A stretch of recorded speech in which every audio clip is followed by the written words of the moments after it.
kun o'quvchilar qayta biroz tushunmaychi. Hozir matematika fani. Durust aytasiz. Hozir matematika fani. Matematika fanida biz ko'rishni qanday suretlar siz bo'lasizlarmiz? Serjant. Do'ngilib beramiz ki shingir, sharshi, uchburuch, tik to'rtburuch. Tamosha. Tushunganmi? Siz bolalar tushunganmi? Sizlar so'rayman o'quvchilar. Barimiz kelisizmi serjant aytganlar? Yaxshi, bo'lay bo'lsa, biz ekranga qaraymiz. Shiratu jattig'uni tushundi sezib o'yinla. Bo'lay bo'lsa, bolalar bu o'yinning sharti bir-bir barimiz o'rnimizdan olib turamiz.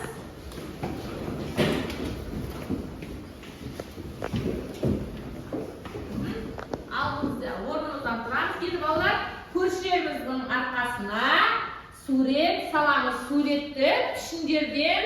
Turasiz. To'ymi? Bu o'yinning maqsadi o'qish. Qaranglar, maqsad qanday? Birga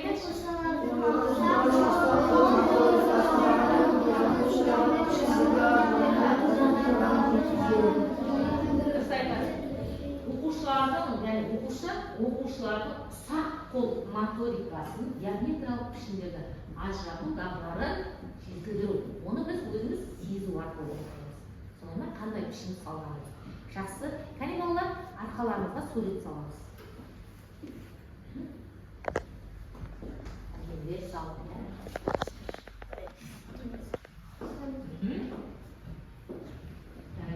Salib qo'yamiz. Bo'lganda qo'l ko'tarib, bo'lganimizni bilamiz. Yaxshi. Bo'lib qo'yinglar. Ayim ish qilamiz. Yaxshi, Murat aytamiz, qanday pishni soldi?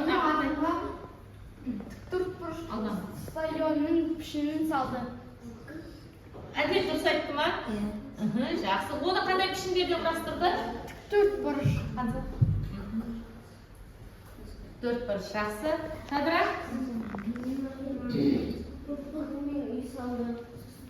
Kunni soldi, shani? Kunni qanday pishni? Sharshi bo'ladi, saytasi. Yaxshi. Endi uyda qanday pishni deb yozdirdi?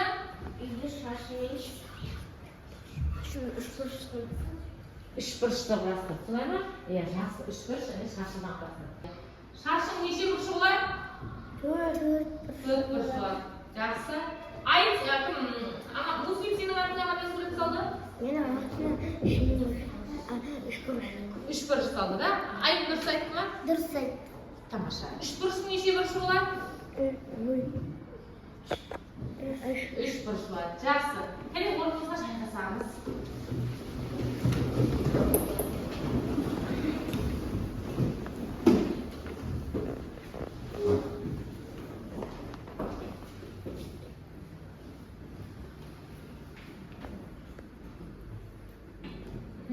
Endi bolalar to'pqa bo'lamiz. To'pqa men sizlarning o'rindiqlaringning ortlarına har turli 3 turli pishni soldim. Rastirib qo'ydim. Sol pishnilarni sizlar olingizlar, sol bo'yicha biz to'pqa bo'lamiz. Ortlarimizga qarang, o'rindiqlarimizga.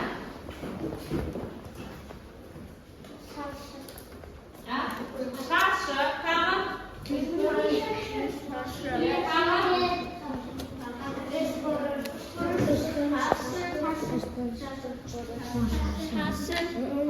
Семер bu. Kadar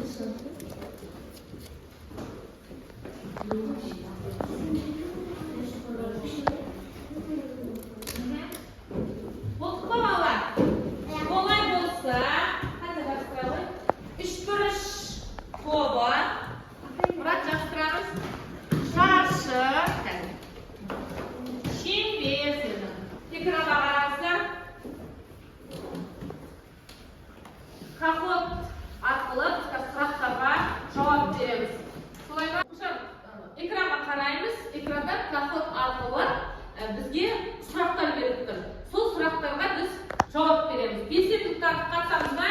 Yana qo'lga ko'rib o'tiramiz. Birga bosib qarasiz. Ta'zim qilsangiz. Televizion deganimiz figuralarning barliq qadrlarining qo'shimchasi. Дұрыс айтып алдың ба? Кәне басып бара. Дұрыс па оқушылар? Жарайсыз, отырамыз. Келесі Бауыржан, дауысыңызды қатты шығарамыз оқушылар, естісін. Шашының бір қабырғасы 3 сантиметрге тең периметрі қанша? Периметрі қанша? О, тамаша, өткен тастаған белсенуге қатысты жақсы. Тағы.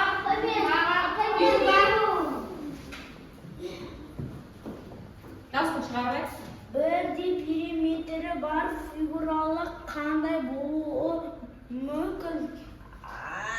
Әртүрлі пішінді. Әртүрлі пішінде ретті. Балалар, қараймыз. Дұрыс айтты ма? Керемет, белсенді қатысты. Тағы. Алдияр қатыстырып. Біледі, тамаша, керемет. Алдияр. Егер фигураның қабырғаларын өзгертусек болады. Егер фигураның қабырғаларын өзгертсек не болады? Және қайсысын белгілейміз? Иә? Басына қой бұл. О, қате. Қайсысы екен балалар? Валя қатыстырамыз. Қайсысы периметрі 12 сантиметр? 3 дейді. Дұрыс па оқушылар? Тамаша. Орнымызға жайғасамыз.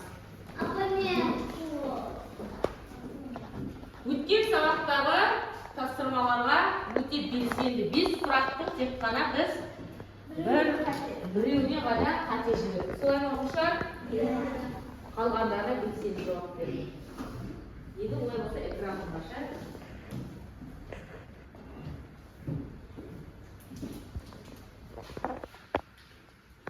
Жақсы оқушылар, өткен сабақты жақсы меңгерген екен. Жаңа капот арқылы сұрақтарға жауап бердіңіздер.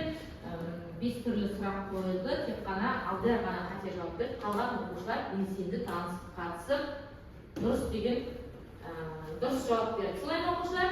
Енді балалар, біз өткен сабақта периметрмен жалпы таныспыз, да? Өткен сабақта біз периметр табуды үйрендік. Солай ма? Енді бүгін біз периметрдің сызбасын табуды үйренеміз. Солай ма балалар? Кор көздің ішіне сызбасын табуды үйренеміз. Олай болса, бүгінгі біздің тақырыбымыз периметр бойынша жазық фигураларды кор көзді параққа салу. Мақсатын бірге оқимыз, бәріміз орнымыздан тұрайықшы. Бірге.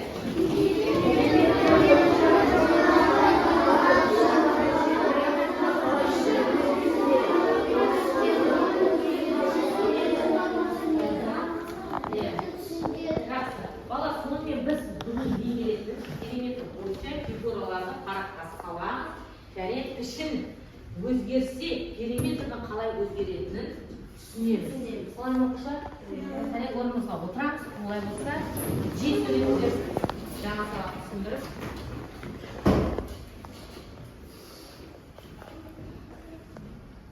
Жақсы оқушылар, олай болса, бүгінгі тақырыбымызды жеткілікті экранға назар аударамыз.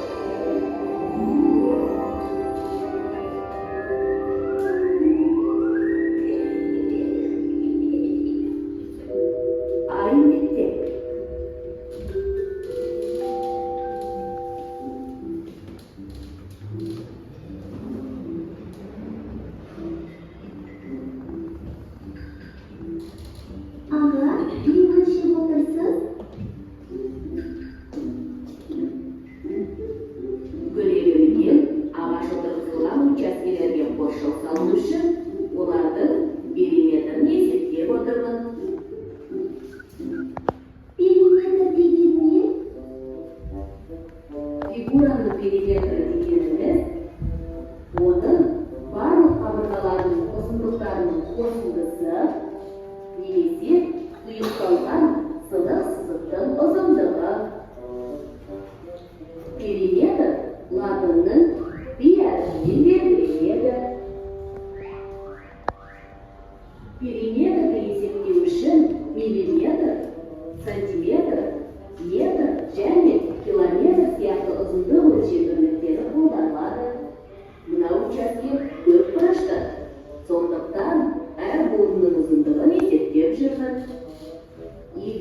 тік төртбұрыш болса, периметрін табу үшін ұзындығымен енін өлшеп алып, екі реттен қосамыз. Ал шаршының периметрін табу үшін бір қабырғасын өлшеу жеткілікті. Өз-өзіне 4 рет қосасың. Түсіндім. Мысалы, қабырғасы 5 сантиметр шаршының периметрін табу үшін 4 ескі қосамыз. Шаршының периметрі 20 сантиметрге тең болады. Ал ені 3, ұзындығы 5 сантиметр болатын тік төртбұрыштың периметрін табу үшін ұзындығы мен ені 2 реттен қосамыз. Бұл тік төртбұрыштың периметрі 16 сантиметрге тең болды. Жарайсың да, ана, мына бошатқан участок периметрін сен есептей қой.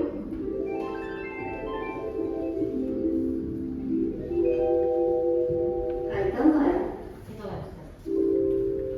Периметр. Фигураның периметрі дегеніміз, оның барлық қабырғаларының ұзындықтарының қосындысы, немесе тұйықталған сынық сызықтың ұзындығы. Периметр латынның пи әрпімен белгіленеді. Периметрді есептеу үшін миллиметр, сантиметр, метр және километр сияқты ұзындық өлшем бірліктері қолданылады. Тік төртбұрыштың периметрін табу үшін ұзындығы мен енін өлшеп алып, 2 реттен қосамыз. Шаршының периметрін табу үшін оның бір қаты қабырғасын өлшеп, өзінен өзін 4 рет қосасың. Жақсы оқушылар, олай болсаңыз, периметр дегеніміз не екен сонымен? Кім айтады? Шадыр айта ғой. Периметр деген түсіндердің сыртқы қабырғаларының қосындысы. Жақсы, тағы кім айтады? Тағы кім айтады? Айта ғой, Мансұр. Периметр дегеніміз фигуралардың сыртқы қабырғаларының қосындысы. Жақсы, тағы кім айтады? Тағы, Хамза? Периметр дегеніміз сыртқы қабырғаларының ұзындығының қосындысы. Жақсы, иә. Сонымен, бір сөзбен айтқанда, ені мен топтық жұмыс жасаймыз. Баламен аларымызға қағаз болғанға топпен бірігіп жасаймыз. Мен екеуі қарап алып, бірақ бір оқушы жазып отырсын. Келістік па? Міне, аларымызға қарап, қағаздарымызға. Тамаша, қағаздарымызға қараймыз. Бірігіп отырып, екеуі жұптасып қарап. Топтық жұмыс балалар. Мысалы, Сержан сен жазып отыр, немесе Евразия жазып отырсың. Иә, боласың жағасың жазып. Бір оқушы жаза ғой. Бір оқушы қорға. Бірге қорғаса, неге алдында тұр.Ұрат екеуі бір. Бәрі бір жауап бересіне ол. Топтық жұмыс болғандығына. Міне оқу бала. Біреуі қалған шығасында бәрі.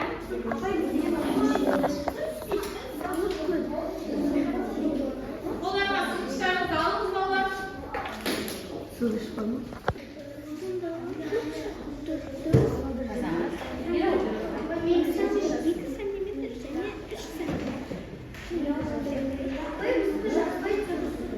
Жоқ, Бексұлтан жазады бәрін бірге жауап беріп қой. Бексұлтан жазған.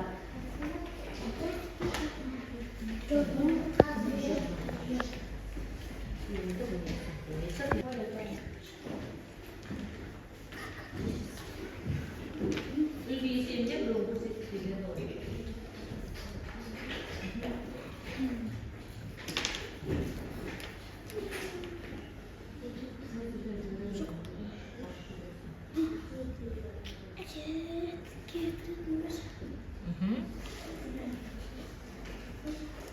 Аша, оқып отырсың ғой да?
Kıştalarınız balar bolduk mu?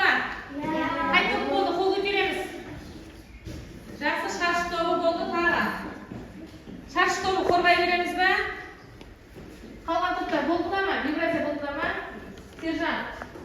Қане болды тағы. Үшбұрыш тобы болдыңдар ма? Жақсы. Шығарыз балалар, шаршы тобы бәрін шығып.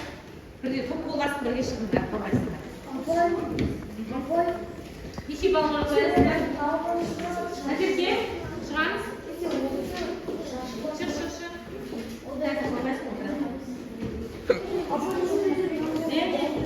Сен маған қорғап шығасыңдар. Жақсы, бұл мен жайғасамыз кетті. Топ болғанда балалар бір оқушы қорғайды.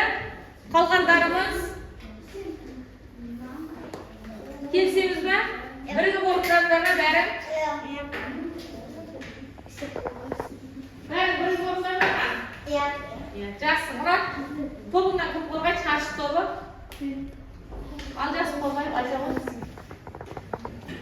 Biz 3 tilimiz. Бірінші берілгеніңді оқиық. Ма, периметрі нешеде тұр, белгілі ма? Оқиғыш. Периметр неше? Perimetri 10 cm bo'ladi. Tek burishga solib qabirg'alar uzunligi durust tanglamasa 100 cm және 2 cm. Жақсы, енді кім қорғайды? Мұрат. Biz 3 түрлі нұсқада жаздық. Ол 4 қосу 4 қосам 1 тең 10 cm. Екінші нұсқасы 3 қосу 2 көбейтем 2-ге тең 10 cm. Үшінші нұсқасы 3 қосам 2 қосам 3 тең 10 cm. Периметрі 10 cm. Жақсы. Балалар өздеріне неше деген бал қойдыңдар? Неше деген бал қойдыңдар?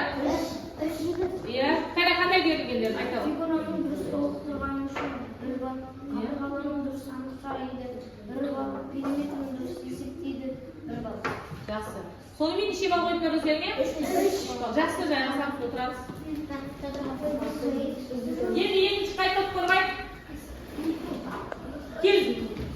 Үшбұрыш шық. Үшбұрыш топ шығады. Кел, топпен шық бәрі. Қай топынан шыққан оқушы? Үшбұрыш. Иә, айталым. Периметрі 12 cm болады. Тек төртбұрышсыз. Қабырғаларын дұрыс таңдамды. Мысалы 2 cm және 4 cm. Жақсы. Шешуін тыңдаймыз. 5 қосу 1 тең 12, 6 қосу 1 көбейтем 2 тең 12, 5 жақсы 5 қосу 5 басқаны табамыз 1 қосу 1 тең 12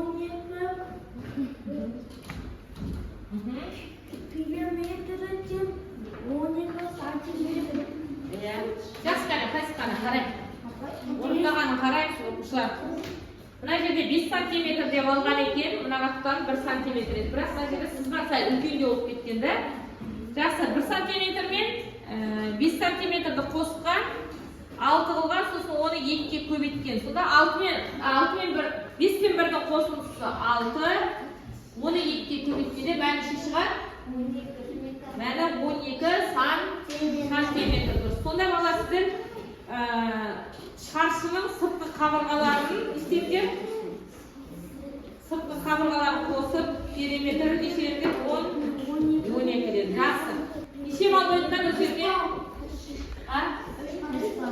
3 bal o'yindan yaxshi aytaman.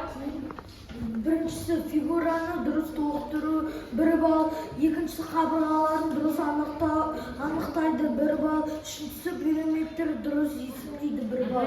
Yaxshi, qabırğalarni o'zingizga durust tanladinglarmi? Iya, 1 metr 1,5 santimetr desizlar. Yaxshi. Bunisi tik turishda durust sizlarmi? Sizlarmi? Tomosha durust sizlarmi? Qarang. So'ng perimetr durust tekshirdi, o'lcham birliklari birligi santimetr yaxshi. Ya'ni nari turishda. Yaxshi, qarasda o'tirib olgan. Endi 3-chi shashi. Hamida shingir to'g'rishamiz. Berilgan kim o'qiydi? O'qib. Perimetr 14 santimetr bo'ladi, tik turishda siz qabırğalarni tanlab. Yaxshi. Shishuni aytamiz. Yaxshi, javobimiz azaytu 2, javobi 14 santimetr. P3 qo'shuv 4, qo'shuv 3, qo'shuv 4, javobi 14 santimetr. Durust topdimi o'quvchilar? Yaxshi. Есептедік, үшін 1 bal. Yaxshi. Sonымен necha bal qo'ydilar? 3 bal qo'ydilar. Yaxshi. Tomosha, qaranglar, o'tiramiz. O'rtangizga o'tirib, tez ekranga qarang, endi jekimiz, ya'ni daftarga chiqish jasaymiz. Bolalar bарлығымыздың алдарыңызда мен мынандай жеке орындайтын тапсырма бердім. Бұда қанша бал екен оқушылар? 4 бал. Қателеспейміз. Мұқият орындаймыз. Қане, тез орынға.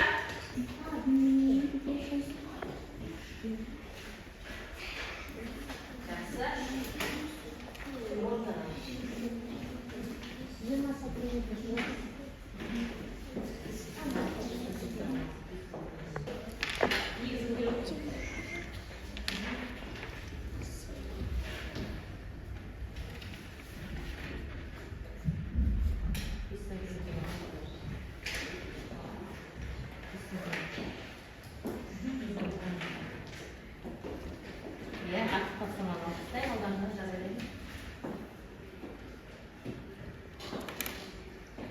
Sen ne buldun? Sen ne diyorsun? Neyden arkadaşlar? Hiç kimde yok var? Şöyle bak. Nereye? Önemli değil.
Сіздер жақсы жеке жұмыс бар.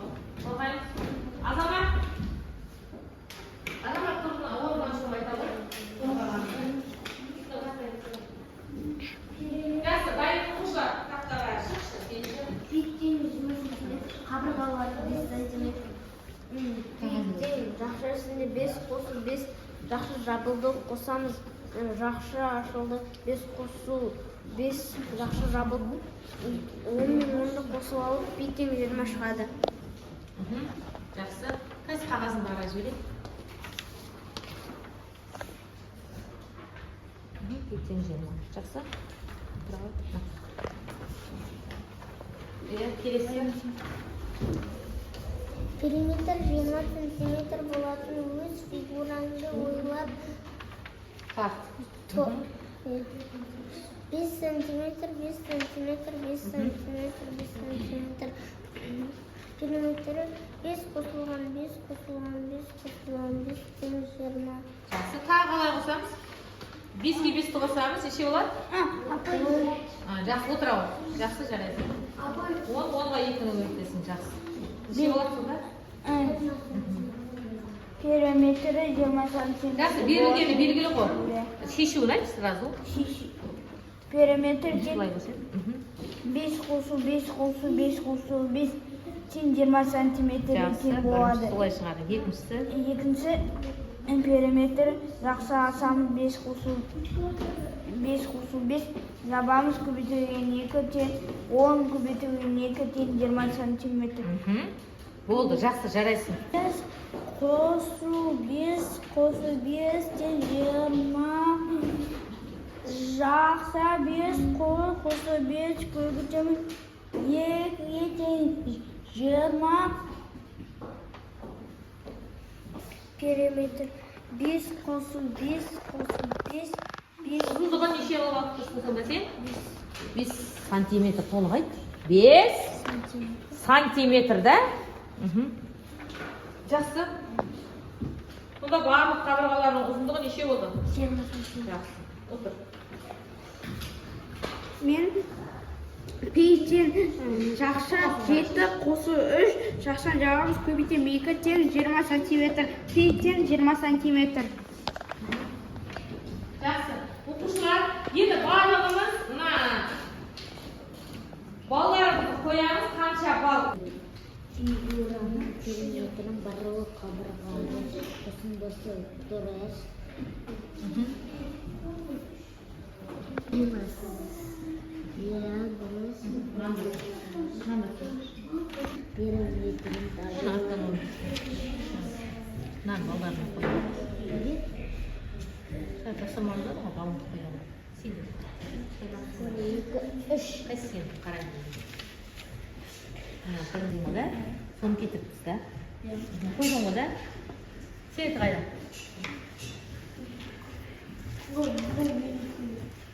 Жақсы.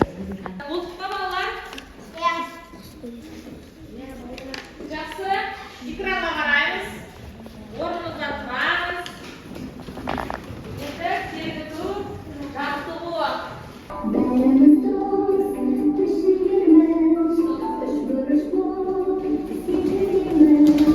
Дөңгелектей, дөңгелеміз, төрт бұрыш болып, сақ түзейміз. Құт соқпақ болып,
Енді қараңыздар, оқушылар. 16 сантиметр. Жақсы. Периметр 4 қосамын 4-тен 8 көбейту 2-те 16 сантиметр. Периметр 4 қосамын 4 қосамын 4 қосамын 4-те 16 сантиметр. Периметр 16 сантиметр. Жақсы. Бірінші 4-ке 4-ті қосып жақша қалдың да? 8, содан кейін жақшаның сыртында 2-ге көбейтсек 16 сантиметр. 16 сантиметр. Жақсы, жарайсыңдар. Дұрыс орындаған екен. Жақсы. Келесі. Жадыра айым. 16 сантиметр қабырғалы. Петин жақша ішінде 4 жақша ашылып 4 қосамын 4 жақша жабық. Қосылған 8 петин 16 сантиметр. Петин жақша ішінде 4 қосылып 4 жақша жабық көбейту 2 тең петин 16 сантиметр. Қандай пішіндерді алдыңдар? Жақсы. 4 сантиметр барлық қабырғаларын тең қылдың да? Сосын оны қалай жаздың? 4-ке 4-ті қостың, 8 деді, 8-ді 2-ге көбейтіп тұрды. 4-ке 4-ті қостың тағы да. Неше болды? 16 сантиметр. Жақсы. Келесі басқа да шығаруға болатын бет осылай. Келесі. Жақсы. Сен 5 қосам 5 қосам 6. Отырамыз. Сен 16 сантиметр. Петин 16 сантиметр. Петин жақша ашылады. 4 қосам 4 жақша жабылады. Қоса көбейтем 2 тең 16 сантиметр. Периметр 16 сантиметр. Жақсы, жарайсыңдар. Кәне балалар, бәріңіз дұрыс деді ма? Мұрат дұрыс айтты ма? Иә. Жақсы, қалған оқушылар. Боямасаңдар да болады. Бояп қойдыңдар ма? Мен боямын. Жарайсыңдар, жақсы балалар. Қағазымызды жинаймыз. Кәне оқушы қалай тұрады?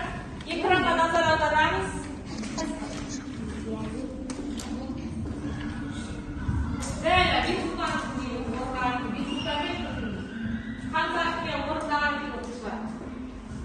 Фигураның периметрін барлық қабырғаларының қосындысы дұрыс.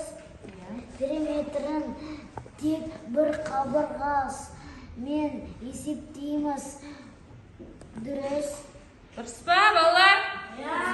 Жоқ, периметрді тек бір қабырғамен есептейміз дейді. Дұрыс па, дұрыс емес па? Дұрыс емес. Дұрыс емес, иә. Төрт бұрыштың барлық қабырғаларының қосу арқылы периметрін табылады. Дұрыс. Дұрыс ол. Периметрін 16 сантиметр болатын әртүрлі фигуралар салуға болады. Дұрыс емес. Жақсы.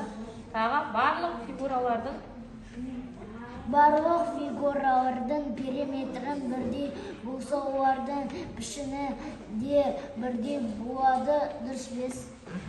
дұрыс айтты ма оқушылар? Не дейді? Фигураны Барлық фигуралардың периметрі бірдей болса, олардың пішіні бірдей болады дейді. Дұрыс айтты ма? Апай, Дұрыс па, дұрыс емес па? мына жерде бір қате периметр 16 сантиметр болатын фигуралар салуға болады дейді. Міне ол жерде дұрыс емес деп қойды ғой. фигураны түргізді Дұрыс, қатесін тапты. қағазда салуға болады. Дұрыс. Дұрыс та? Дұрыс қой. Жарайсың. Сондай екі қате жіберді. Жақсы, 7 тапсырмада 2 қате жіберіп отыр. Қате жүйден жақсы. Тағы кім? Сержан? Сержан, қостаға шықшы. Балалар шықпағаныз. Айта ғой. Фигураның периметр барлық қабырғаларының қосындысы дұрыс. Периметр тек бір қабырғамен есептейміз, дұрыс емес. Төрт бұрыштың қабырғаларын, барлық қабырғаларын қосу арқылы периметр табылады, дұрыс. Периметр 16 см болатын әртүрлі фигуралар салуға болады, дұрыс. Барлық фигуралардың периметр бірдей болса, олардың пішінде бірдей болады, дұрыс емес. Фигураны төргізді қағазға салуға болады, дұрыс. Жақсы. Келесісі Мұрат оқимыз. Жалпы шығарып айта бер. Балалар, фигурка дайынсыз. Барлық қабырғалар қосындысы дұрыс. Периметр тек бір қабырғамен есептейміз, дұрыс емес. Төрт бұрыштың барлық қабырға қосу арқылы периметр табылады, дұрыс. Периметр 16 см болатын әртүрлі фигуралар салуға болады, дұрыс. Барлық фигуралардың периметрі бірдей болса, олардың пішінде бірдей болады, дұрыс емес. Фигуралардың торгізге қағазға салуға болады, дұрыс. Жақсы, жарайсың. Тағы жаздар оқимыз. Фигураның периметр барлық қабырғалардың қосындысы дұрыс. Периметр тек бір қабырғамен есептейміз, дұрыс емес. Периметр төрт бұрыштың барлық қабырғаның қосу арқылы периметр табылады, дұрыс. Периметр 16 см болатын әртүрлі фигуралар салуға болады, дұрыс. Барлық фигуралардың периметрі бірдей болса, олардың пішіне де бірдей болады, дұрыс емес. Фигураның төрткөз қағазға салуға болады, дұрыс. Назарыңызды тақтаға аударыңыз, экранға қараңыздаршы. Бүгінгі сабақ балалар белсенді. Егер бүгінгі сабақта толық түсінген болсақтар, манағы алдарында тұрған пішіндер бар ғой да? Соны бояймыз, жасыл түске бояймыз. Егер барлық сабақта дұрыс түсінген болсаңдар, барлық тапсырманы дұрыс орындаған болсаңдар. Ал егер жартылай түсінген болсаңдар, онда сары түске бояймыз. Мүлдем түсінбей қалған оқушы жоқ шығар деп ойлаймын, бірақ қызыл түспен бояуға болады. Қате жіберсеңдер. Түсінбей жатқан болсаңдар. Олай болса, барлығымыз тақтаға назар аударамыз. Қазір рефлексия, бұны түстері арқылы белгілейміз. Алдарында тұрған шеңбер, шаршы және үшбұрыштарды егер дұрыс орындаған болсаңдар, жасыл түспен, сабақты толық түсінген болсаңдар, жасыл түспен бояйсыздар. Ал жартылай түсінген болсаңдар, сары түспен бояйсыңдар. Мүлде түсінбеген болсаңдар, қызыл түспен бояуға болады. Және алдарыңызға пішіндерді алыңыздар. Астына қаматалық қой. Жарайсың, қане, жұмыстанамыз. Кезетіп қояңыздар. Бір нүкте олды.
Болған оқушылар қолдарыңды қаламдарын көтеріп үстіндегі әдеттегі дайын отырғанын көрсетейін.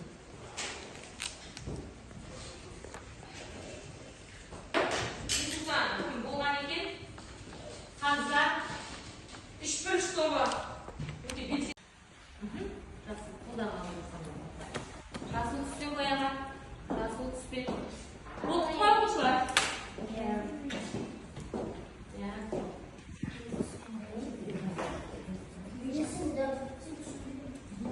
келесіңдер да?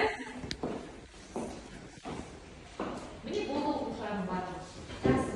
Онда манағы қолдарына бояп болған көп оқушылар болған екен. Бояққа бағалы критерийді ашып дайындап қояйын. Мана балаға бағалар ол 10 балл жеңіл бағалар деп соны ашып. Оқушылар бұлай болса бағалау критерий мына 10 балл жеңімен мана бағалатып қойды. Өзіне кім қанша балл қойды? Қол көтеріп жауап береміз. Балл қойдыңдар ма бәріне? Қол көтеріп отырыңдар. Бисұлтан, балл қойдың ба? Қол көтеріп отыр. Жадыра, қанша балл қойдың? Дауысын шығарып айтамыз, қайталап айт. Мен өзіме 9 қойдым, біреуінен қате кеттім, 2 түрлі фигура сызады дегенмен. Қате кеттім. 9 деген балл қойдың да? Жақсы, қатені айтқаның өзі қандай? Жақсы, тағы? Мансұр, орнынан тұрамыз. Мен 3 қате жібердім. 10 тапсырмада неше қате жіберіпсің? 3 қате жібердің. Сонда өзіңе қанша деген балл қойдың? 7 балл. Жақсы. Сержан? Мен өзіме 10 балл қойдым, өткенмен бәрін дұрыс шығардым. Жақсы. Ибразия? Мен өзіме 9 балл қойдым, себебі 2 түрлі фигура сызады дегенмен қате кеттім. Жақсы. Жарайсың, өзіңнің қате түсінгенің өзі қандай? Жақсы. Бисұлтан? Айтамыз, қанша балл қойдың? Мен өзіме 8 баға қойдым. Не себепті?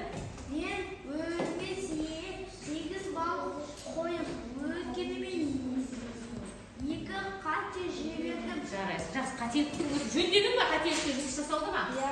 Жарайсың, жақсы. Мұрат? Мен өзіме 10 балл деген қойдым, себебі бәріне дұрыс шығардым. Жақсы, жарайсың. Олда амалай өзбек?